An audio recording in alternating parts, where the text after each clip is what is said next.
সকালবেলা ঘুম থেকে উঠেই দেখি গাছে একটা জবা ফুল ফুটছে। তখন ভাবতে লাগলাম জবা ফুল দিয়ে কি কোনো আর্ট করা যায়। অনেক ভাবাভাবির পরে জবা ফুল দিয়ে আজাইরা 2টা আর্ট করলাম, একটা মঙ্গল গ্রহের বক আর একটা পিঙ্কি বাটারফ্লাই। তো চলো প্রথমে আজাইরা মঙ্গল গ্রহের বকটা আঁকা যাক। শুরুতেই তোমাদের ফুলের পাপড়িগুলো আলাদা করে নিতে হবে, তারপরে একটা গোল বৃত্ত আঁকতে হবে। এটা একটা কেক রাখা পেপার বোর্ড, আমার হাতের কাছে যা পেয়েছি তা দিয়ে এঁকে নিলাম। এবারে পাপড়ির উপরে গাম দিয়ে বৃত্তের মাঝে লাগিয়ে নিলে বকটার বডি শেপ হয়ে যাবে। এবারে বকটার বাকি অংশগুলো রং দিয়ে আঁকিয়ে নিতে হবে। এখন তোমরা আবার বইলো না বক তো সাদা রঙের হয়, এটা গোলাপি কেন? আমার আজাইরা বক গোলাপি হয়, এগুলো মঙ্গল গ্রহে থাকে।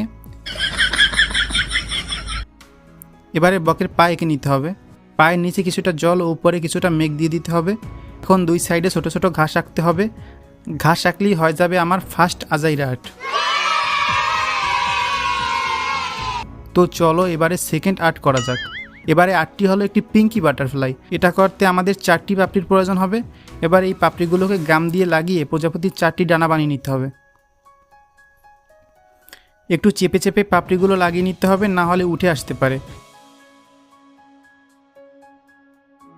এখন এখানে পিঙ্ক কালার দিয়ে প্রজাপতির ডানার বাকি অংশ আঁকিয়ে নিতে হবে, যাতে করে এটা প্রজাপতি মনে হয়, না হলে এটা অন্য কিছু ভেবে তোমরা ভুল করবে, শেষে আবার আমার দোষ দেবে।